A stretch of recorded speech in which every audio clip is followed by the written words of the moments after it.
Welcome back to the Blue Chip Breakdown, Vols fans. We are your hosts, Bull and Timmy G. He's going to be joining us probably like within the next 15 to 20 minutes or so. Y'all already know he's leaving from his son's game, but this is a really big day, Timmy G. We've been waiting on this one. It seems like we talked about this game a lot throughout the entire offseason, and I guess it's because this is our first real test, and obviously, NC State comes out. They don't look good versus Western Carolina. I think that we looked great versus UT Chattanooga, but I would caution some, right? I would caution just a little bit because I do feel like NC State is going to bounce back. I think that they're going to play their best coming up today, and we're going to have to be up to that challenge. But how are you feeling about today's game? Well, I feel great. I mean, I don't have any doubt that we're going to win. I think I'm like you though. I'm hyped up for this game. It is a big game just because it's a first kind of real game of the season. Not trying to throw shade at Chattanooga, but it's Chattanooga FCS team. They're not ranked in the top 25. NC State crept in there at the end. They're like what 24, I believe. Yep. Yeah. So it's I think it's going to be an interesting game. It's a night game. It's on prime time, so I'm here for it. That's the thing that I think I'm the most excited about with this game, because as we're talking about NC State, as we're talking about this season, we talked a ton about Nico. I think everyone did. We've been so excited to see him come out, take over Josh Heupel's offense, feel like he's a perfect fit for it. And we said that we felt like he was a generational talent. And now that other people are starting to see it, everyone's gushing over him. This is his real coming out party. And, we were just kind of talking, off air about this could possibly be once he really steps up into that Heisman, Heisman race, the votes and odds, all those types of things should really play into his favor. I think that we don't necessarily need for him to have a great day for us to beat NC State, but I do feel like he's going to come out and ball. And also it's not just about Nico. I think it's the entire team. People are starting to take notice. Everyone's talked so much about James Pierce, the entire front, the pass rush, all that type of stuff. But not a lot of folks know about our linebacking core. People have questions about our secondary. I think that they're going to show out today. And I'm also starting to hear more and more buzz about Dylan Sampson, the offensive line with a whole bunch of vets, and at the same time, the wide receivers, tight ends. So this team is loaded. We're getting a whole lot of, good, kind words from all these, talking heads and all that type of stuff. But I think that with this game being on prime time, with the way that things are trending, we could generate a whole lot more buzz. And actually, that's going to lead me back to the question that I asked in the poll for everybody. If y'all have not responded to that, y'all go ahead and do that. And the question is Tennessee becoming America's team? This is something that I actually got from Jason Swain earlier in this week. We have 92% that's saying yes. G, what do you think about that, man? Like, do you think that we're actually turning into America's team? Well, I think the media is definitely paying attention to us. Whether we're, I don't know about America's team. There's a lot. Look, Tennessee catches hate, and Tennessee's always caught hate, and especially from the media in certain places. We know the way it is. If you're a Tennessee fan, you know it's true. I ain't even going to name a couple of their names, but yeah, we've had a love-hate relationship with the media for a long time. But listen, here the real deal is everybody's paying attention to Nico. Like when I turned on Twitter and I turned on YouTube the day following Chattanooga, Nico was trending on Twitter, right? Yeah. He was like number 3 trending on Twitter. Nico Iamaleava, and listening to some of these people try to catch his name. It's been funny. We've had to learn it. Now it's your turn, media. Get on it, because you're going to be saying his name a lot for a couple of years, hopefully. So there is no doubt about any of that. But yeah, I mean, it is funny too, just because, especially here, I feel like SEC, pretty much all these teams hate each other. I mean, now there are still some programs that are kind of like SEC, and I mean, we still feel that way. But just for me personally, I want to see everybody in the SEC lose with how this 12-team playoff is set up. I mean, I don't want to see anybody win, because that makes it a little bit easier for us. It's not necessarily about, hey, like we need these guys to win so that we look better. I want to be able to beat everybody, because whoever wins the SEC gets an automatic bid. I think we'll probably have 2 teams get in automatically. But let's check in with the chat real quick. I want to see what everyone's talking about right here. We have Gate City Blue Devil. I finally got that one right. Says, let's go. Let's go, baby. It's game time. Right here we have the Invisible Redneck says, go Vols. You already know. And Unsung says, how much of the offense do you think Heupel will show tonight? So that's a good question. I think that we'll just show just enough for us to get by. And I mean, we'll open it up, I think, more than we did versus UT Chat. But I'm not one that necessarily feels like you need to hide stuff. I think it's better to put it out there on film because, you know, if you are a coordinator and you're trying to game plan for this team, the more stuff that you have to game plan for, I think that you can start to kind of get out your wits because you're, well, hey, you know, we got to make sure that we're doing this, doing that. Sometimes you can overcoach, and I think that that would be a better tactic. But we all know that Heupel likes to hide things. So I would say, Timmy G, and you chime in on this too. I would say that we'll probably show somewhere about, you know, maybe 65%. I think that would be enough for us to be able to beat NC State today. But what do you think, Timmy G? Yeah, I think it's going to depend on how the game goes. I mean, obviously, if we were to have a bad start or whatever, Heupel's going to do whatever it takes to win. But if we handle things like I think we're going to handle things, no, he's not going to show you everything. I mean, this dude apparently Orr is the number one guy on our team, right? Like, what was it, 36 Orrs? Yep. Look, it's hilarious the way he is with some of this stuff. I get it. I mean, he's not going to show his cards. He's a poker player for sure, but he's going to show you as little as possible because I promise you, Josh Heupel has that Oklahoma game marked in his brain.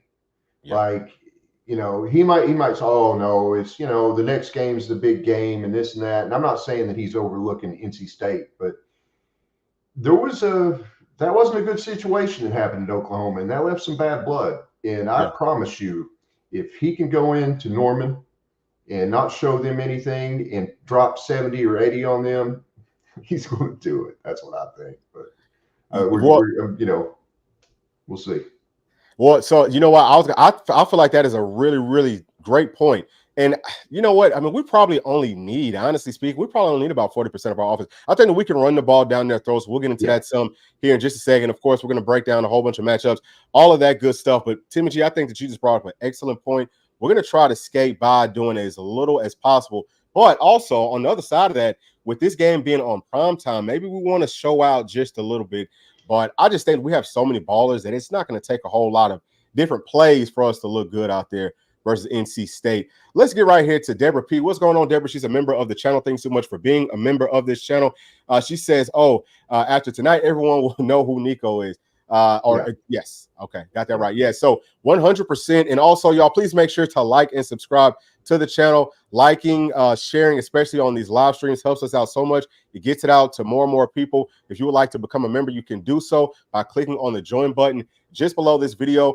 Let's get to a few more of these chats, see what everyone's talking about. Mike Harmon, what's going on, Mike? I believe that he will be on with us on the post-game show. He's saying, good morning, Bull, Timmy. Great showing by Shady and Jaden last night. So not to get too far off on that, but we did actually stream that game live last night. That was Rome versus Toombs County. And Jaden Harmon plays for Rome, and then Shady Hayward plays for Toombs County. I thought that they both played really well. It was, you know, it was some issues with the stream there. And then also on some of those streams, there's no like commentary, but just a good opportunity for us to get a look at these guys in a live situation. I think that, man, we've got some players coming in on defense that are studs, Timmy G. I mean, they are going to be for sure. No, for sure. Like the depth that we're going to have in cornerbacks and DBs next year is going to be, when you're talking about bringing in Shady and Onis Conanbanny, those are two guys that are going to have some impact. There's so many guys coming in next year that I think will make an impact their freshman season. David Sanders, Douglas Utu. This is a guy that people have not, for whatever reason, has not been talked about as much as David Sanders. Douglas Utu is the David Sanders of guards. He is a mountain of a man. He is going. You put him and David and some of these other guys, Zalance Hurd, some of these other guys on the offensive line. It's going to get pretty interesting pretty fast. Now, can they learn it and pick it up? I don't know, but they're going to have that opportunity next year with the many guys that we're going to be losing off this O-line for sure. Yeah, I mean, we are super loaded up front, I think, next season, because like you said, you got Lance Hurd, You got Shem, possibly could be the starting guard. We've also got Jesse Perry, who I think could play guard. He could play center. He could play either tackle. He's looked really good. Still have Aiden Bustle. And like you said, David Sanders coming up. Utu's coming up. I think that Anthony, he's going to be – I mean, we've got a whole lot of guys. Nick Moore. I think Satterwhite's going to look good. So we've got several guys. And then also the other Hurd. Jeremiah's Hurd. We still have Bennett Warren. So, yeah, I mean, the offensive line is going to look great next season. And also, Timmy G, it sounds like David Sanders is going to be at the game today. It sounds like I think that Rodney Dunham's also going to be there. He's a 5-star, or he's a 4 or 5-star edge rusher. He's from Charlotte. There's several players that are expected to be coming up for this game. So I'm happy just to hear that. If we go out and put on the show, man, I think that everything that we've done out there on that trail is just going to multiply after this one. So got to feel really good about that. Let me see. I want to get to a few more of these just because I know sometimes, man, I think like in the last couple of streams, I was not able to get to as many of these as I wanted to. So I'm going to make sure. I'm going to make a point today to get to as many of these as possible. Right here from FS says UT played vanilla on defense. I'm looking for more packages today. Yeah, so I think that we played vanilla on offense too. Now, I mean, we looked really good, Timmy G. We were just talking about it. We look good just doing pretty much basic stuff. Like we're running our basic offensive stuff. We've been, basic on both sides, but I do think that we will kind of dial up some more things, and we pretty much have to with some of the, different misdirection stuff that NC State likes to do. You got to bring some pressure. I think this is a day that Boo Carter, our stars, maybe even some corner blitzes. I think that we'll do a ton of that in spurts, in critical situations. I think we're going to get after that quarterback, no doubt. I'm going to get to a couple more here. Let's see. What else is Deborah P saying right here? She says, Hypo said Gibson would be ready tonight, so that's big. Definitely need Ricky Gibson for this one because NC State's got some good wide receivers. They didn't, we didn't get to see all of them last weekend, but they do have some guys that can go. Let's see what else do we have. Let's see what LD is talking about. He says, am I the only one that can't hear anything? Yeah, so if y'all can't hear me, please let me know. Just make sure that that the volume is not muted on the YouTube, but we should be good. It kind of seems like everybody else can hear us. Okay, all right, so we're good there. Now, let's just pull up right here some of NC State's stats. We'll start off with the offense. You can see this is going to be from their game last weekend versus Western Carolina. We talked about this all week, Timmy G. We feel like they really opened things up. A whole lot of folks are saying that they were basic too, but you're not being basic whenever you're pulling out trick plays. I saw at least one. So I think that they really, especially towards the end, said, man, look, we got to pull out all the stops. And their offense looks the exact same as what I've seen on film. I probably watched 7 or 8 of their games. But so they had 522 yards last game, 7 yards per attempt, 38 points was put up, and then passing 318 yards. That was all from Grayson McCall, 7.95 yards per attempt. He threw 3 touchdowns. He also threw that 1 pick. That was a really bad one. Didn't look good. And he was completing passes at 65%, though. So throughout his career, he's close to like 70%. Has over 10,000 yards, but that was at Coastal Carolina. That's a much lower caliber of teams that he's seen. So I'm curious, Timmy G. Just tell me what you think about this real quick. Did you notice that his arm looked weak in that game last weekend? Well, here's what I noticed, Bull. Yeah. I went to pulled up Grayson McCall's stats, and you see a pattern here. Like, if you look at just the yardage from his 2020 season to his 2022, some respectable yardage. And you look at his 2023 season, there's a massive drop off there. What happened? I think what happened was they lost the offensive coordinator at Coastal Carolina. I think I might be mistaken about where he went. I thought he went to Liberty, but I could be wrong. But we'll see, man. I mean, I'm not worried. They had a tough time with Western Carolina last year. Line of scrimmage. I think line of scrimmage is if you want to start doing well at any one thing, that's where you want to be, right? You want to dominate the line of scrimmage on both sides of the ball. I think Tennessee's going to do that. We will see. They haven't faced an SEC defense. There's a massive difference from what you play at Western Carolina and what you're going to play in an SEC team. Like it's just not the same. Team speed. You're talking about linemen that would terrify you when you know their speed. It's really insane. I mean, it's a different level. Yeah, I think so too. I think that's going to be the biggest thing. You know, that was one of our keys, was just to hit Grayson, right? And I think that we're going to do that early and often. Now, one of my questions, Timmy G, is will we be able to get to him just bringing four? If we can do that, this game is going to get out of control. I mean, real quick. I mean, in a hurry. But let's go through the rest of these stats here real quick. So rushing last week they had 203 yards, and a lot of that came in the second half, mostly in that fourth quarter. I know that their guy, Jordan Waters, who transferred from Duke, I think he had a 50-yard run in that fourth quarter to make that look a lot better, but they were getting stuffed. I'm talking about on 3rd and 1, you know, 4th and got to have it, getting stuffed. I mean, whenever you have 9 tackles for loss versus Western Carolina, man, that does not look good. And then they also gave up 1 sack. So let's take a look at their key players. We just talked some about Grayson. Again, I think just kind of hitting him, getting to him, and just I feel like being in those passing lanes is going to be big for him because he likes to throw on time. He likes to try to throw with some accuracy, but his arm looked kind of like a quarterback that's, kind of reaching the end of his, playing days. And it's just that pop is just not there. I think that's kind of where he's at. And Timmy G, you brought up a really interesting point about how he didn't look that great last season. They could be maybe because his arm strength is kind of starting to go. And once that goes, it's going to be tough for them to have a lot of success because they do not run the football well. But on to the next player. Obviously, we have KC, and he is a dog. He's a stud. They're going to use him all over the field in a whole bunch of gadget plays. He's going to run the football some on sweeps, things like that. And we're going to have to make sure that we have him bracketed. That's the one thing I'll say is that some of those other wide receivers will have an opportunity to kind of go off in this one, not really go off, but they might end up having better numbers just because we're going to put a point of emphasis on shutting down or at least slowing down KC. And if we can do that, if we limit him, then they have no shot. I actually have some stats here. Let me pull these up for y'all real quick. This is from last season with them and KC. So in their 3 losses, one of them was versus Notre Dame. KC had 5 catches for 24 yards, no touchdowns. Versus Louisville, he went 1 for 7. So 1 catch for 7 yards, no touchdowns. And then versus Duke, he had 6 catches for 63 yards, and he also rushed 4 times for 33 yards, and he had no scores in any of those games. So if you can shut him down, and I get it, they have a different team. They brought in some more playmakers for this year, but I feel like if you shut him down, you pretty much shut down their entire offense. We talked some too about Jordan Waters. That's the running back, transfer from Duke, and he has good size. I think he's about 6 feet tall, 224, 225 pounds, but he's a little bit too patient. And I think that's a part of the reason that they were getting stopped in the backfield.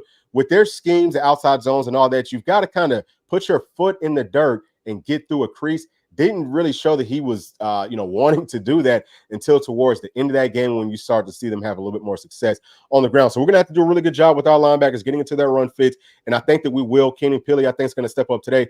Also, Arion Carter, Jeremiah Thielander, Caleb Perry, they all looked really good on film. I think Jalen Smith looked pretty good in some spurts. Safeties will have to come up and make some tackles. I think that we're going to be just fine as far as that goes. Now, the last player is going to be Hollywood Smothers. He is another running back, and he's more of their home run threat. He's got a whole lot of speed. I would be a little bit more concerned seeing him running the football than I would seeing Waters running it, just because Smothers will put his foot in the dirt and get vertical real quickly. And again, with their scheme, that could be deadly. So let's transition here real quick. Let's talk about their defense. You can see that last weekend they gave up 361 yards when they gave up 21 points. Passing, so they gave up 241 yards through the air. They gave up 2 touchdowns. They had no turnovers, as far as interceptions go. And then they were allowing for Western Carolina to complete 60% of their passes. Onto the rushing numbers, they gave up 120 yards on the ground, I think on like 19 attempts. So Western Carolina didn't run the ball a lot, but they were effective when they did. 6.3 per carry. Now, there was a few plays when the quarterback was getting off, and I think that's why Nico could have a huge day. I think he'll maybe show a little bit more of his legs today, just because they don't do a good job with quarterbacks that can run on some of those zone reads and things like that. Nico will tuck it some, and he's a lot more elusive than Western Carolina's quarterback was. So I think that we're going to gash them. I think, Timmy G, you tell me what you think about this, but let's just say over under Tennessee 250 yards on the ground. Would you take the over or the under on that? Ooh, that's a good one. Over or under 250 on the ground. Yeah. Wow. That's a good one. I'll take the over, but I think that's pushing it. I think we will get 250. I think we will be in that ballpark for sure. I think that's what Heupel's going to do. He's going to come out and establish the run, and he's going to do like he always does. He's going to run the ball down your throat. Those safeties are going to come up, and he's going to throw it right over top of you. That's what he does. Yep, 100%. So as soon as they start to kind of creep up, playing that 3-3-5, once they start to creep up with their safeties, that's when it's, that's another part of the game where we're going to say, oh man, this is about to get real ugly, because we can beat their secondary players without question. I mean, they look pretty good, but they're not as good as I feel like some of the NC State people were saying earlier in this week. We just have too many guys at wide receiver. I feel like they're all going to go off. Expect for Brazel to have a whale of a day. I think he's going to just play tremendous. I also think that Dante will hopefully be able to build off what he did in week 1. We'll see how he looks and how he plays up under those lights. I think with him, it's more about not pressing, not getting too nervous, just kind of, keeping your heart rate down and playing within yourself. Squirrel White should have a really good day. Brew's going to eat. I think that the tight end room is going to have, I think that they're going to feast. NC State does not do a good job of covering tight ends, and a whole lot of that is just based off of their scheme. I don't know if they've ever done a good job versus tight ends. So I think that we're going to be fine from that perspective. Now, on to the sacks. It looks like they had 2 sacks versus Western Carolina last weekend. Now, they're going to bring the blitzes and all that type of stuff from a lot of different places. The biggest thing is just going to be able to identify what they're trying to do, where it's coming from. And sometimes it's hard to get a beat on that, but those tendencies, what is their DC like to do on this down and distance, blah, blah, blah. Once we have an understanding of that, which I know that we do, we should have a good understanding of what's probably coming. And as long as we can pick things up, or as long as we know where to go to pick things up at, I think that we will be able to pick it up. There's no one on their defense, and we're going to go through their key guys right here, that scares me from a pass rush perspective. I just don't think that they have the size, the strength, the speed necessary to be able to beat this veteran offensive line. So the first player that we're going to talk about is going to be Davin Vann, and he is a defensive end. He's 6'2", 276 pounds. He's going to be number 1. That's some sort of a big deal for their defense. I think that means that he is a captain. But these are his stats from last season. 5.5 sacks. I mean, he's a guy that, in my opinion, with that 3-3-5, everyone up front needs to be close to about 300 pounds, and he's not that. I mean, 276 pounds. I just don't think that he's going to be able to beat us with speed. He definitely ain't going to be able to beat us with strength, in my opinion. So we should be able to hold up well versus him. And the next player is going to be Sean Brown, and he is a linebacker. He's the one who used to play safety, and they just moved him down to backer. Now, he's undersized, and my biggest thing with him is I wasn't impressed with his speed. He does not look good in space, none of that type of stuff.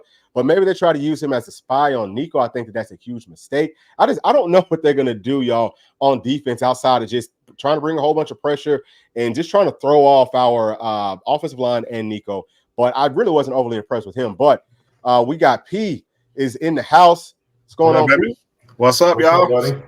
Sorry I'm late, man. We had a big one ourselves, man. My little son was playing his team he was on last year, so a little crosstown rivalry. We just finished that one up, so all about the balls now, baby. Oh yeah. Right. All right, so P was just kind of going through some of their key players on defense. It's kind of talking about our offense versus their defense, but we're gonna go ahead and speed through this. So the next player is gonna be Aiden White. He's a cornerback, supposed to be their best cover guy. I think he got beat for a touchdown actually last week. There was a couple of plays I just was not impressed with him in the secondary, but he is, I've seen him make some good plays on last season's film. But whenever Western Carolina is going to work on you, I mean, again, I think our receivers are going to have a field day.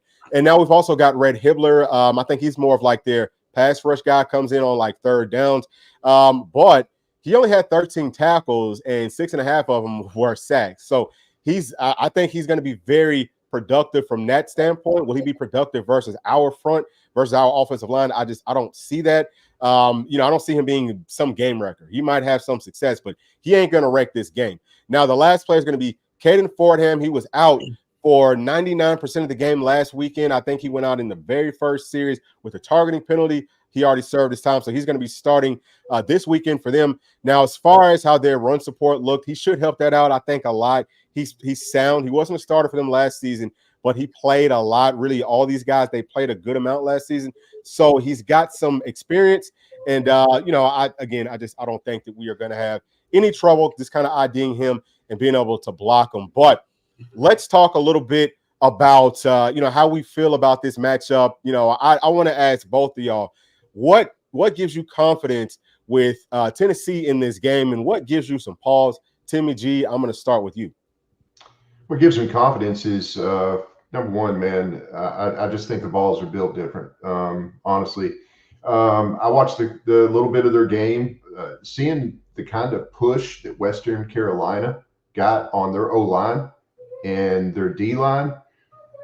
That's not good. Like, if Western Carolina is doing that to you, let me tell you what big Elijah Simmons is going to do to his guy. I saw him take one of those Chattanooga guys. It looked like he's going to take him to the end zone. It looked like a reverse of the John Campbell play where he took that Virginia guy to the tunnel. He literally shoved him back into the quarterback or into the running back, and they're built different. There's 13 guys.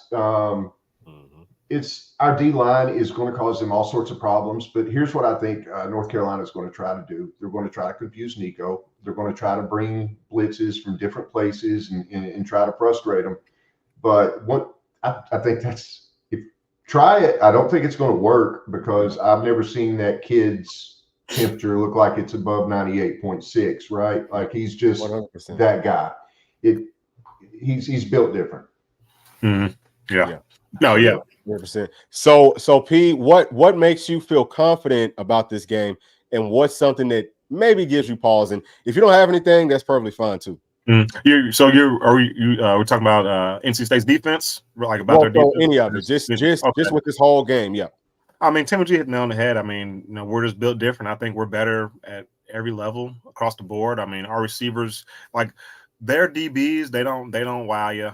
There's no one on that side of the ball that I think can cover really any of our top 4 or 5 guys. You know what I mean?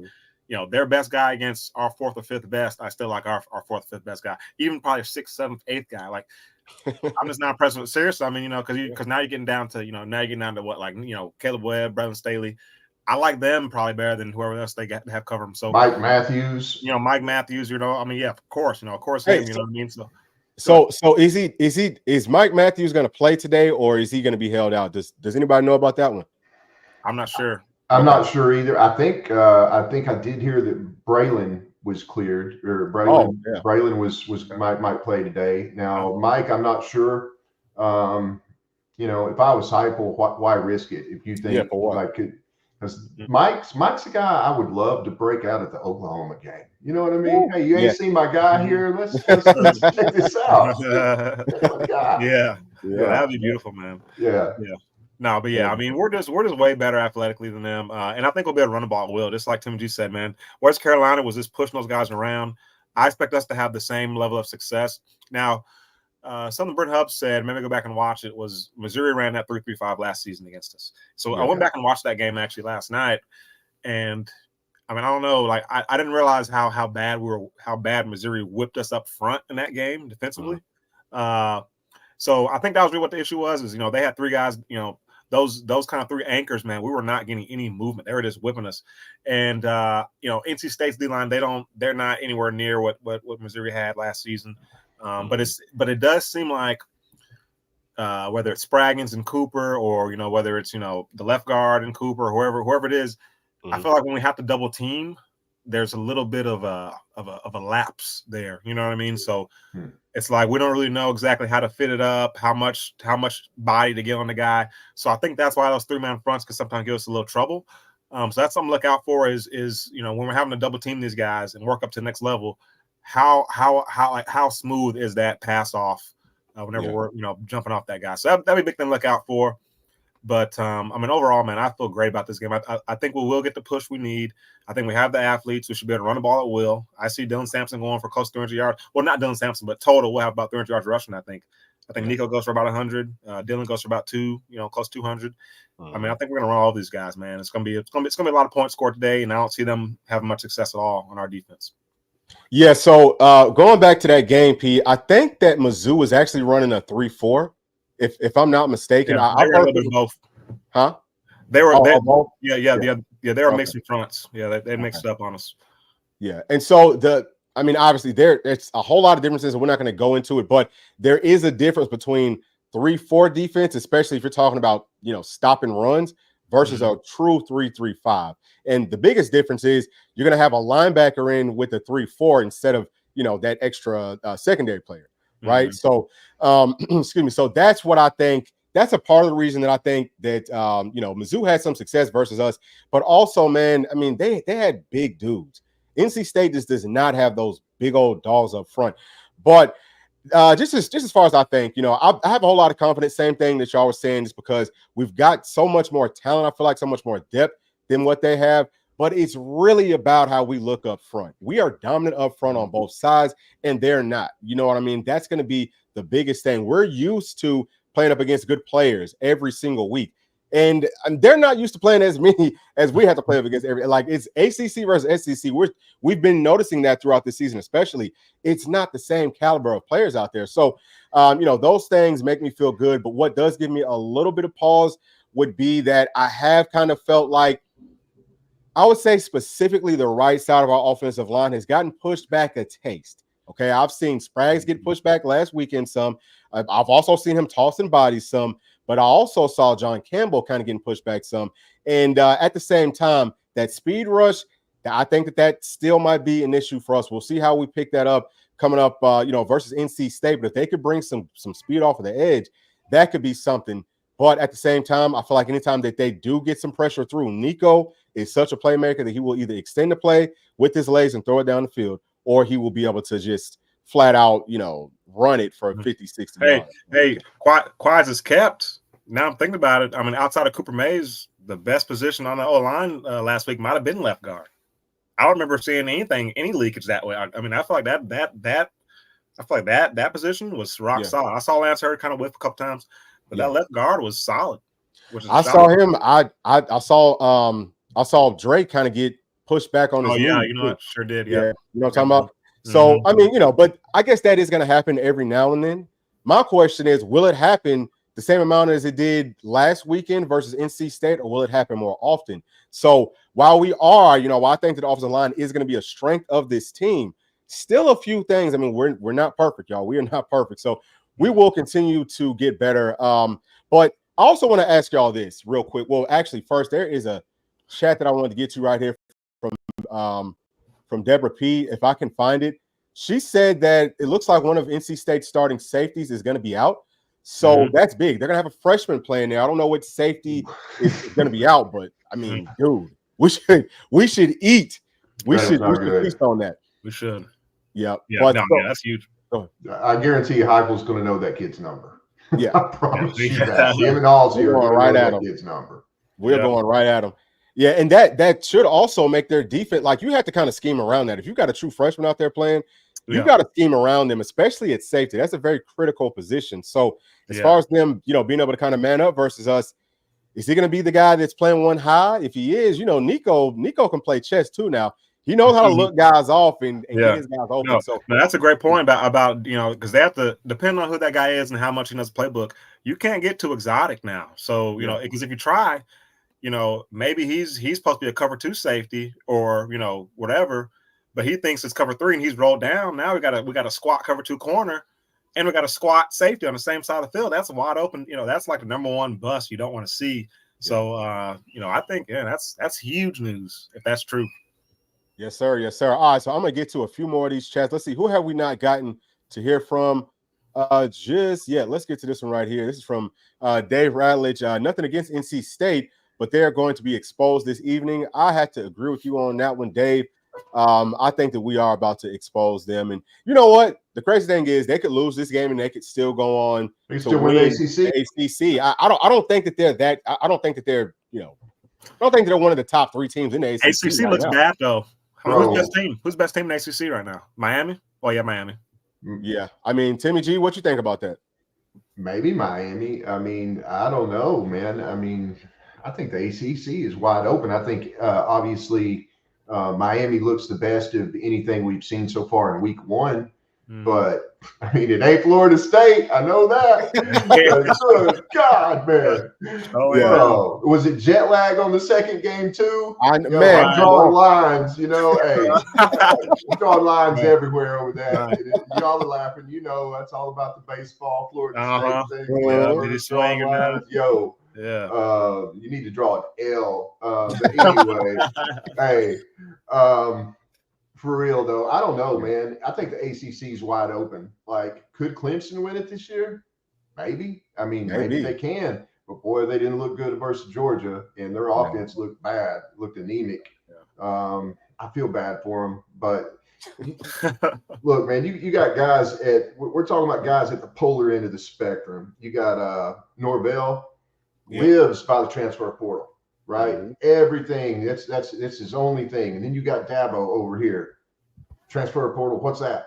He doesn't, I'm not paying players, I'm not getting this, I'm not doing that. Yeah, well, man, guess what? Mm-hmm. You might need to evolve a little, but I think the ACC is wide open, man. I think the SEC, we'll see, man. Let's see how Georgia looks when they face a good team. The only thing got me in that game was their offense looked so it did not look great, and I don't think their defense is good enough this year to dominate teams and win it like in years past. So we'll see what happens. But hey, that could change. They got good players. They're Georgia. Yeah, I mean, so I feel like today this might be the first week that we can really start to get some real questions answered about some of the guys, or some of the teams that we feel like could end up competing for a playoff spot. Let me get to a few more of these chats right here. Let me get to this one right here from Scott V, a member of the channel. Thank y'all to all the members. Thank you to everyone that's watching, everyone that has liked and shared this video and subscribed to the channel. We appreciate y'all support so much. So Scott V says, let's go after tonight. Nico will be number 1 odds to win the Heisman. Oh yeah, I think he's going to be up there. I don't know if they'll push him all the way up to number 1 just yet, but I think that's a great point, that he is going to continue to climb that ladder.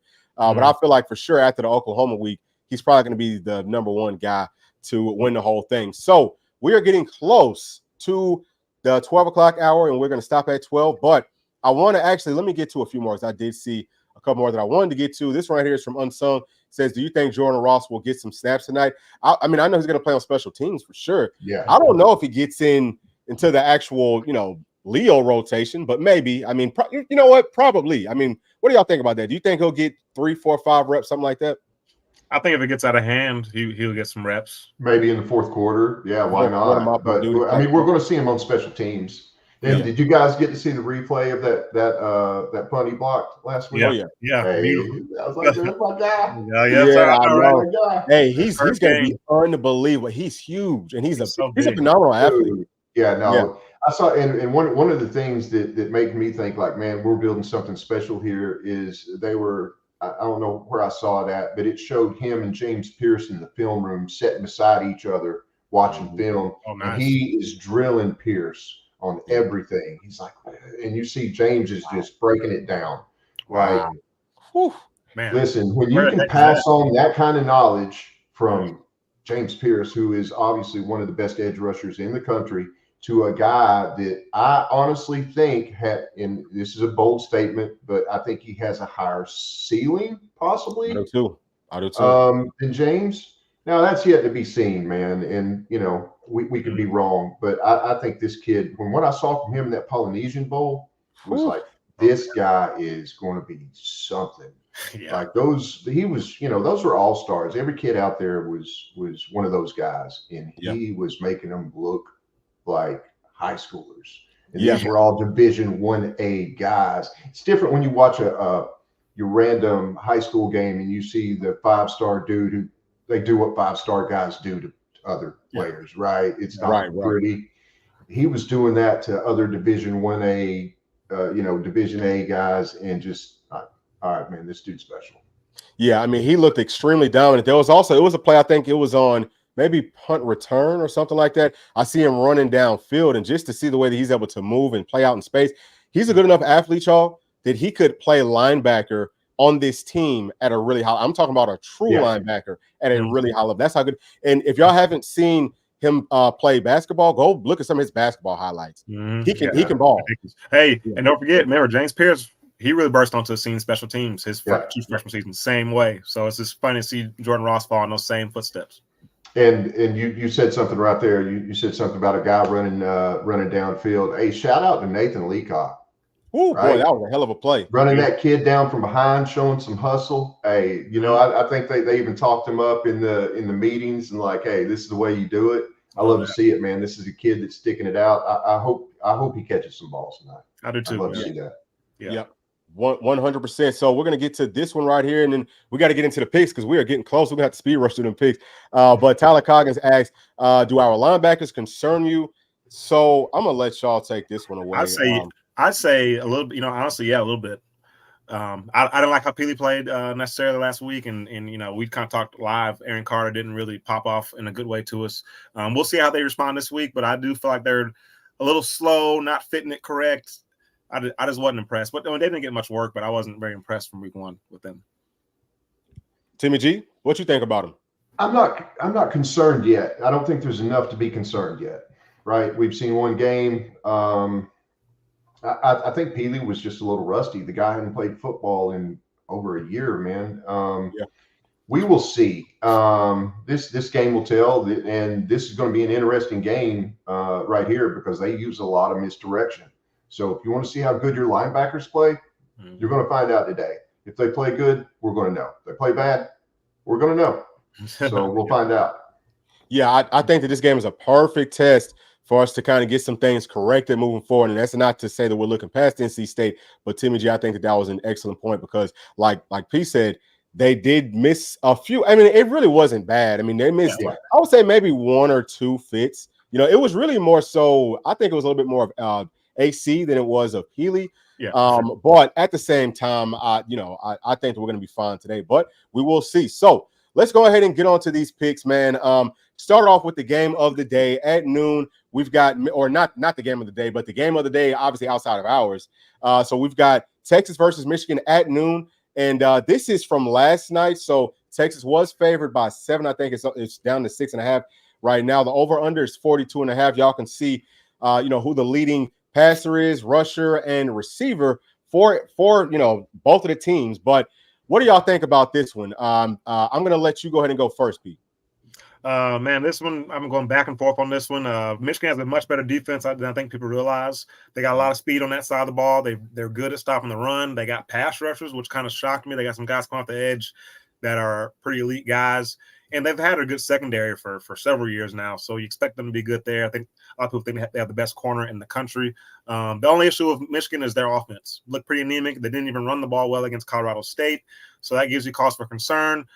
I wasn't super impressed with Texas, their ability to run the ball. Obviously, they have a very explosive passing attack. O-line, I'm not sure exactly how good they are up front. Not sure exactly how good their D-line is either. I think Michigan's going to have success running the ball. This is a tough one. I think it's going to be a lot lower scoring game. I'm going to call this one 21-17, Texas. All right. Timmy G, what you think? I'm taking Texas. Look, I don't know in this one, really. I think it's an interesting game. You got Texas on the road at Ann Arbor. Ann Arbor will be rowdy, but I think Texas got a lot of weapons. I think they've got a really good front seven. I think they're going to do pretty well. I can't call points wise, but something tells me that maybe Texas by a bunch, but we'll see. Maybe I'm wrong. And actually, let me get to this right here because I just saw this one. Deborah P saying that she was talking about Devin Boykin. So Devin Boykin, he got injured last season. I believe he's been out. I don't think he's going to come back until like October. So thank you for bringing that up to us, Deborah.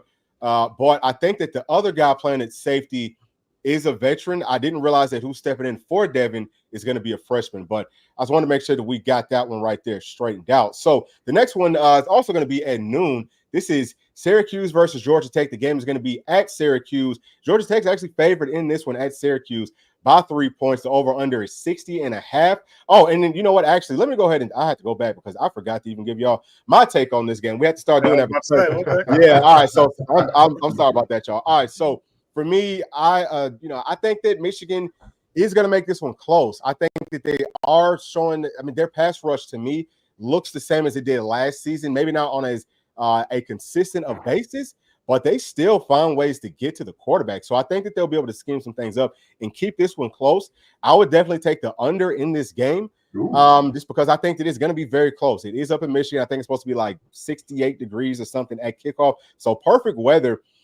Texas, they have a really good team as well. I like their offensive line. We'll see how do they hold up versus Michigan's running game. But I am going to pick Texas to win this game, but I'm going to pick them to win by, I'm going to say 3 points. And I'm going to call this one 20-17. All right, so let's move on. Again, all right, so at noon, we have Syracuse versus Georgia Tech. Georgia Tech is favored by 3 points. The over-under is 60.5. P, who do you got in this one?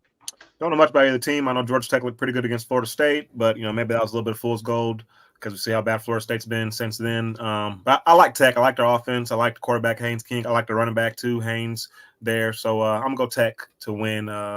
Probably win. It's probably a pretty decent-looking game here. We'll call this one 34 to – like 24. I think they win by 10.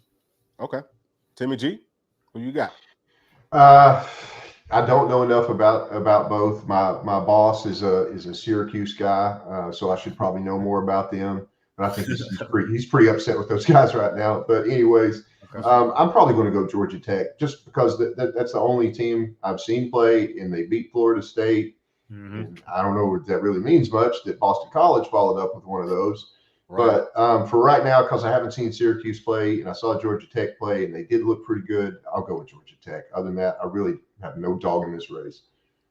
Okay, so I'm going to go with Georgia Tech as well. I think that Syracuse, they've got the quarterback, I believe, from Ohio State, right? He transferred in. So, they've got some talent. I think that they've got a really, really good coach. But I like what I saw with Georgia Tech versus Florida State. I think that they are a team that can establish dominance up front. And I know that Syracuse also has the guy from Texas A&M. I think his name is Diggs or something. But so, we'll see. I think this is going to be a really, really good game, but I am going to pick Georgia Tech to cover in this one. And the reason is, I like their quarterback better. I think that Haynes King, he might not be the best passer, but I think that he is more of a baller. So whenever games are close, I tend to kind of lean that way. Let me also get to this right here. I just want to make sure that we are reading more chats this weekend. This is from our dog, Tien Jr. What's going on, Tien Jr.? He says that Texas smokes Michigan by 2 scores. Michigan can't score on anyone with spread, and Texas has too many weapons on offense in the end. Okay, I like that take. So let's go on to the next one. Another one at 12 o'clock. We've got Oklahoma State versus Arkansas, and Oklahoma State is favored by 10 points. The game is going to be at Oklahoma State, and the over-under 61.5. P. Who you got in this one?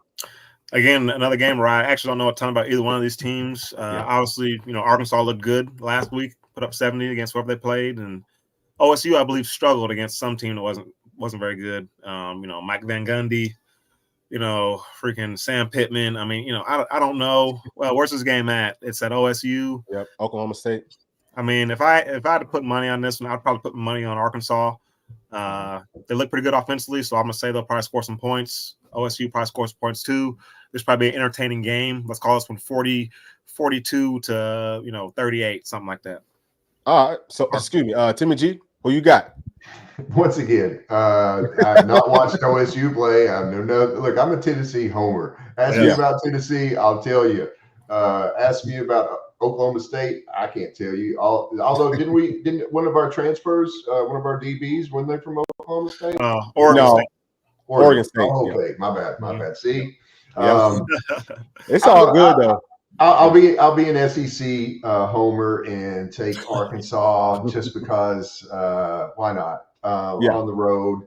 Now, if it's on the road though, I don't know. That's going to be tough. That's going to be really tough. But I'll just say Arkansas. Why not? Yeah.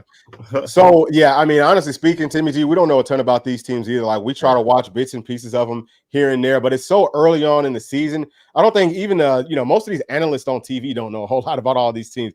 So I'll just say, I think that Arkansas is going to win this one. I would definitely pick them to cover. I don't think Oklahoma State's going to be able to beat them by 10 points. I like what they look like on offense. I think that they've got a really good quarterback. I think his name is Taven Green or Tyler Green, something like that. I watched him some in spring ball. He's a big guy. He can move, and I think he's a pretty good passer. Maybe not the most accurate, but he can get things done. Is he a baller or not? We'll see in this game. We know that Sam Pittman is an offensive line guy. He's one of the best offensive, if not the best offensive line coach in the entire country. So does he get that offensive line right? I think that if they can establish a good run game, if we can stop this Ollie Gordon guy, I think, for Oklahoma State. If Arkansas can at least slow him down some, they will have a really good shot to win this game. Load the box up, make them throw the ball down the field, and beat you that way. So I think that Arkansas actually could end up winning this game. Could end up winning this game by 2 scores whenever it's all said and done. Now let's go on to the next one at 3:30. We got Kentucky versus South Carolina in the battle of the 2 teams that are trash. And I hope that they both lose. So Kentucky is favored by 8.5 points. The game is going to be at Kroger Field or Stadium, whatever it's called. The over-under is 42.5. P, who do you have in this one?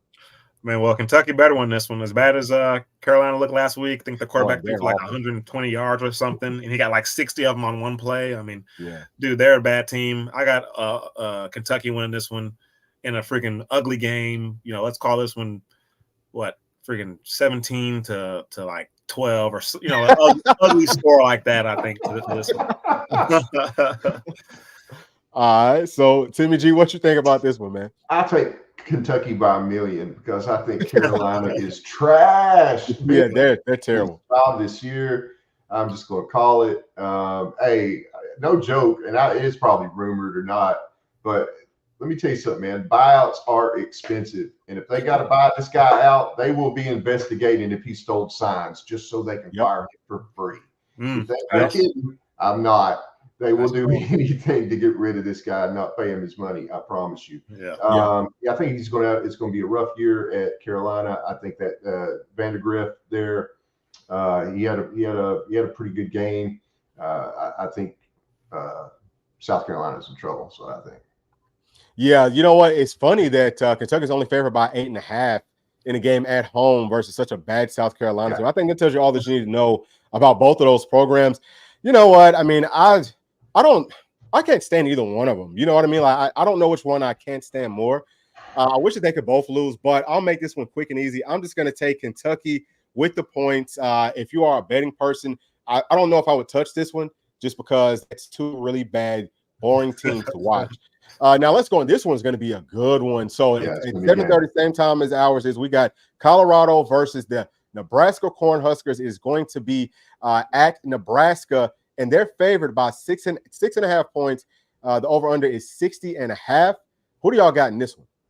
Sheesh, man. I think this will end up being the game of the day. Like when we look back on it, this is going to be it's in Nebraska, so that's obviously a big deal. I don't know what Nebraska's run game looks like. So, Colorado, they can't stop the run, it appears. So it kind of depends on how Nebraska wants to play this thing. Do they kind of milk the clock and, kind of just 5, 6, 7 yard, at a time all the way down the field in these guys?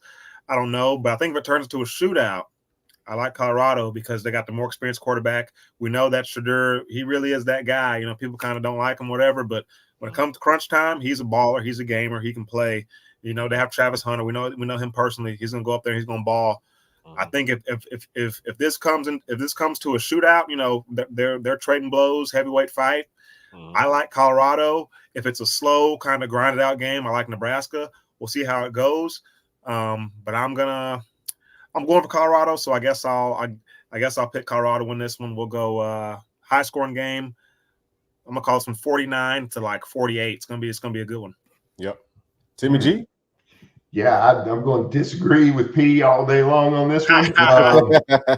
Big Red is going to roll. That's what I think. You got Dylan Raiola, right? Georgia Tech. Yeah, he's starting. I like their head coach, man. I think it's taken him some time to start building the program, but I see Nebraska moving in the right direction. And they're playing at home, and that's not a friendly place to go into and play. They're going to be fired up. It's going to be a wild game. But the problem I have with Colorado or any team, if you want me to doubt you, let me see your line of scrimmage get pushed around. Okay, I saw their line of scrimmage get pushed around. They couldn't stop the run on lesser teams. They weren't getting a lot of push.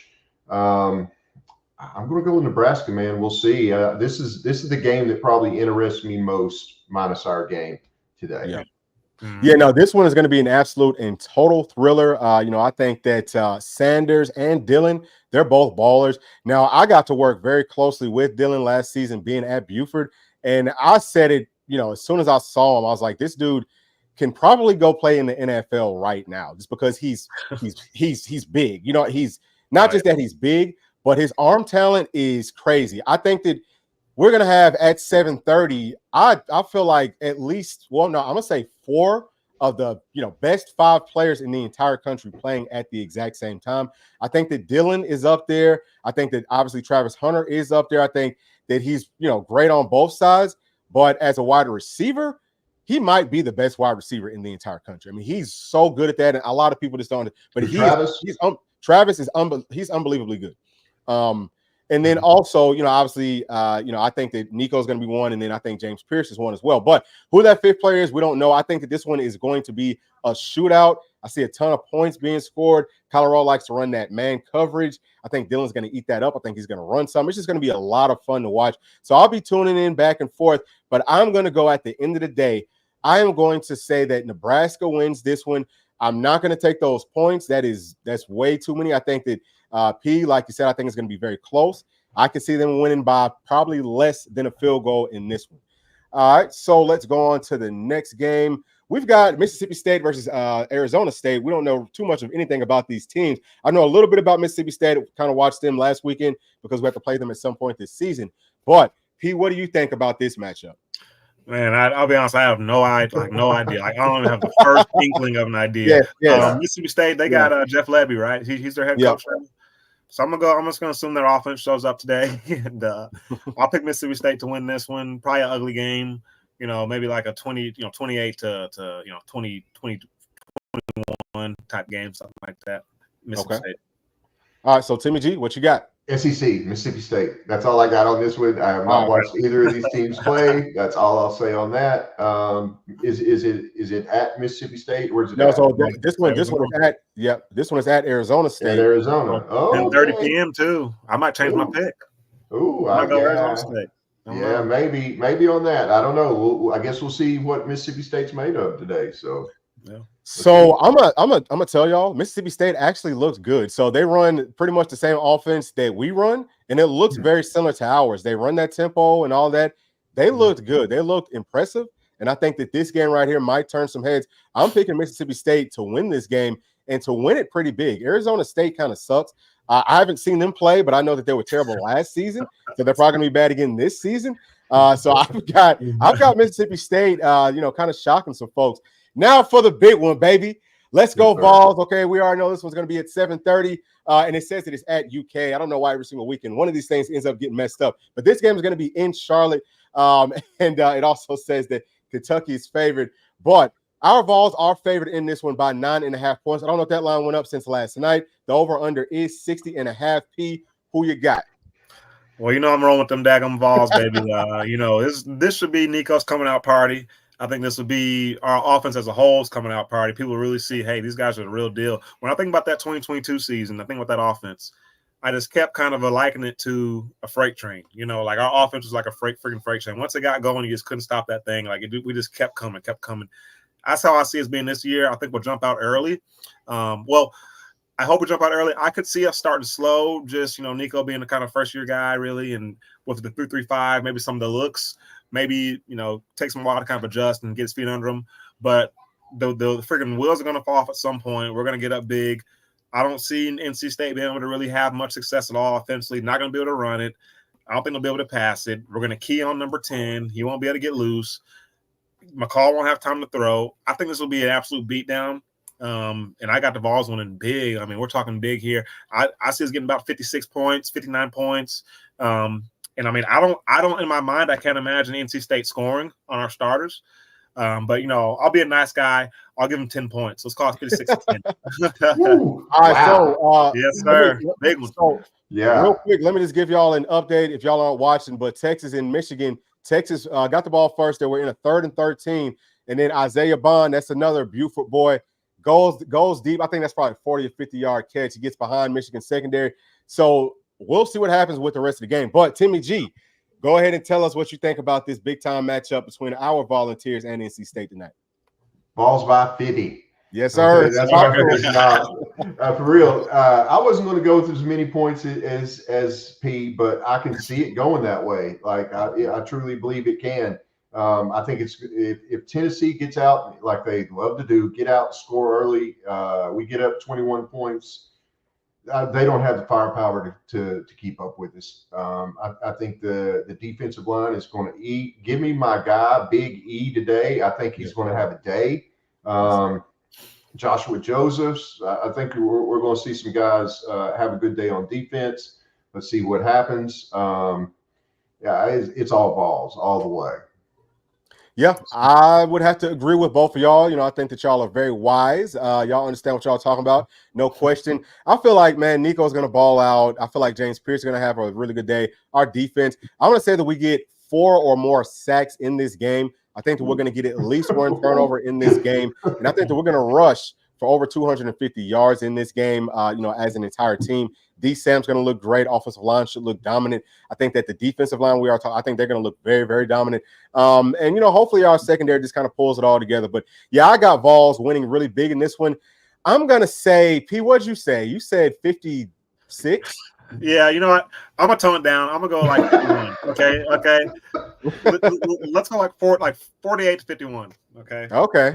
Well, I was going the way other way with that. I was gonna say I'm gonna one you up. I'm going Vols put up 60 points in this game. I'm gonna say 60. We'll call it 60 to 17. That's how I think this one's gonna go. I'm gonna call 60 to 17 today. Y'all get fired up for this game. Tennessee is going to come out and dominate. Should be a whole lot of fun. But let's go ahead and tune into the rest of these games, man, until it's time for us to rock and roll.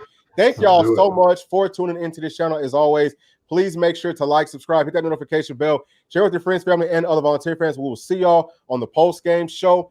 Thanks. Peace. Come on.